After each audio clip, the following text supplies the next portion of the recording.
High guys welcome to my new blog. आज चाहिँ मैले के गरेँ दिनभरि म तपाईलाई सब कुरा सेयर गर्नेछु। हेरौँ ल आउनुहोस्। सबैभन्दा पहिला त मैले अन्डा र एउटा बदाम जुस खाएँ। अब खाएपछि काम त गर्नै पर्यो। अनि म लागे आफ्नो कपडा धुन। कपडा धोएर फेरि मलाई एकछिनमा भोक लाग्यो। अनि मैले खाना खाएँ। खाना खाइसकेपछि फेरि मैले यामार्बी दाइको ब्लग हेरेँ। ब्लग हेर्दा हेर्दै मलाई मेरो मामाको मेसेज आयो। के रहेछ त भनेर मैले हेरेँ। मेसेजमा भने रहेछ ओइ घुम्न जाऊँ भनेर लेखा रहेछ। म चाहिँ घुम्न जानको लागि रेडी भएँ। रेडी भएर म घरबाट निस्केँ। अनि मामाको र मेरो भेट चाहिँ राम मन्दिरनिर भयो।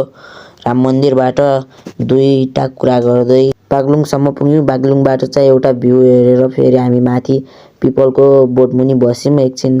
त्यहाँ कुरा गरेर टाइम पास गऱ्यौँ। अनि एकछिन पछि चाहिँ त्यहाँदेखि पनि हामी 3 बजिसक्यो। त्यहाँ बस्दा बस्दै एकछिन फेरि घारी पनि घुम्न गयौँ। त्योदेखि घारीको घरमा त्यहाँ घुमेर फेरि हामी त्यहाँदेखि आयौँ।